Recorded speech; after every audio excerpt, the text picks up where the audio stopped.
Welcome to Eye on the Tigers News. I'm Josh Yurden.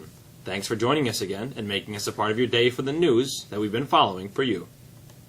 His expression gave grave and his words emphatic. President Donald Trump declared on Wednesday the deadly chemical attack in Syria had crossed, quote, many, many lines.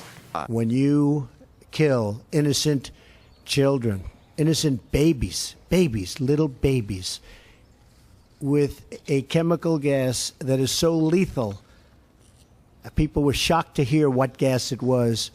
That crosses many, many lines. But he refused to say what the U.S. might do in response. Trump issued no ultimatums and comments that were being scoured by world leaders for signs of how the new president would react to a global crisis. In a rare reversal of roles, Trump was more reserved than many of his top advisors, including his UN envoy, who revived the hard-hitting rhetoric of Trump's political campaign and strongly hinted some U.S. action was coming.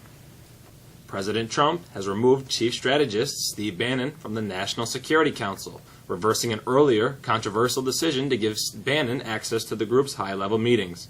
A new memorandum about the council's composition was published Wednesday in the Federal Register. The memo no longer lists the Chief Strategist as a member of the Principals Committee, a group of high-ranking officials who meet to discuss pressing national security priorities. Bannon's addition to the NSC sparked criticism that it was inappropriate for the political advisor to play a role in national security matters. The latest Republican health care idea could mean going back to a time when people with medical problems were charged much higher premiums for individual policies, experts say. The proposal to let states seek waivers from key requirements of the Obama-era health law failed to unite GOP lawmakers on Wednesday. Conservatives dialed up criticism of moderates standing in the way. A White House official said progress is being made and all sides are talking, but offered no timetable for a handshake that would allow stalled Republican legislation to advance. Governor Andrew Cuomo announced Wednesday evening that he and state legislative leaders could not come to an agreement on the state's $150-plus billion spending plan, and it's unclear when they might. The budget is already 5 days late, and the governor told Albany News reporters that blowing the deadline is a disappointment. However, he said his major concerns are to finally resolve long-standing state issues and to stay, quote, flexible in the face of an unpredictable federal government. He said negotiations failed around three major issues, including raising the age of criminal responsibility from 16 to 18, a potential cost shift from public schools to charter schools, and a real estate tax abatement program in New York City. Pepsi has apologized for a controversial advertisement that borrowed imagery from the Black Lives Matter movement after a day of intense criticism from people who said it trivialized the widespread protests against the killing of black people by the police. The ad, posted to YouTube on Tuesday, shows attractive young people holding plain signs with nonspecific pleas like, quote, join the conversation. The protesters are uniformly smiling, laughing, clapping, hugging, and high-fiving.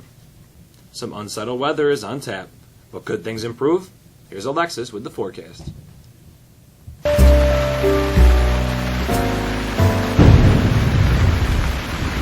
Over the next 5 days, we'll have almost every type of weather you can imagine. Starting this afternoon, the rain continues, and that rain will be heavy and steady, leading to a flood warning. Temperatures fall into the mid-30s overnight. Early Friday morning, rain continues, and there could be some wet snowflakes mixed in. That mix turns to all rain on Friday. Temperatures fall below freezing overnight Friday and into Saturday, and some more snowflakes are possible. It's not until Saturday morning that skies begin to clear out. Early clouds give way to some sunshine Saturday. High temperatures will only be in the low 40s, though.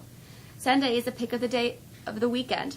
After a cold start, the sun really begins to go to work, and by mid-afternoon, we could see temperatures in the mid-60s with light winds.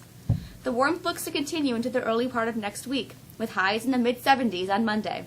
That's the up and down forecast. Have a great weekend. Mexico tennis was dominant in its opener yesterday. Here's Mr. Charbonneau with the sports.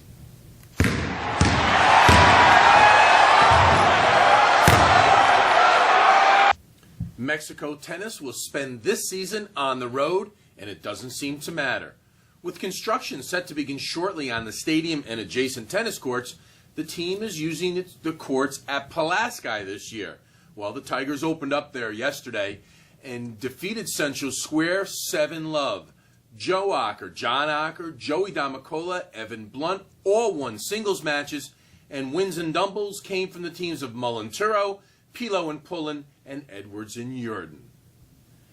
Senior Logan Burrows, well, he set 2 school records yesterday in his first meet of the season.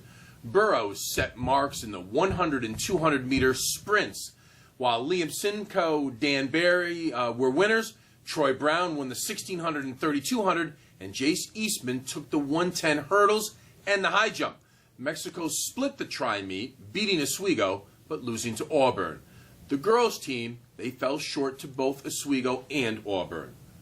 Girls lacrosse, it dropped its league game last night at Homer 7-3. Madison Sheets and Aaron Gilmore scored for Mexico, while Rachel Rose had 9 saves in goal. Masters favorite Dustin Johnson took a serious fall on a staircase Wednesday and injured his lower back, and his manager said it was still uncertain whether the world's #1 golfer would be able to play in the tournament. It was a stunning development on an otherwise quiet day at Augusta National, where the course had to be shut down at 1:30 because of terrible storms.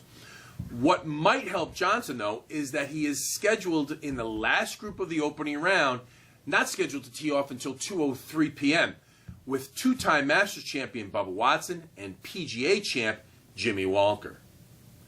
The NBA regular season belongs to the Golden State Warriors again. The high-speed Bay Area Dynamo needed 42 points from Stephen Curry to hold off the pesky Phoenix Suns 121-11 Thursday night, a victory that ensured Golden State will have the best record in the NBA for the 3rd straight season. The Warriors won their season-best 13th straight game, all of them without injured Kevin Durant. That's a quick look at sports. We hope you have a great weekend. The third quarter comes to an end this Friday, with teachers submitting grades next Tuesday. The Spirit Week pep rally is tomorrow.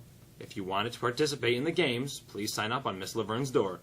City students can ride the bus back at 1 o'clock to attend the pep rally. The National Honor Society is hosting a bottle and can drive this week. If you have a drink in a redeemable can or bottle during the day, you can place the empty bottle in one of the donation bins near the main foyer to show your support. Seniors, $30 deposits are due to Mr. Charles for the senior trip by this Friday, April 7th. The junior prom will be held on Saturday, May 13th at Alex's on the Water in Oswego. Ticket prices will be $50. The tickets can be purchased starting tomorrow from Mr. McKenna in room 113. That's all for us this week. Please look for us again next week, starting Tuesday. I'm Josh. Have a great day.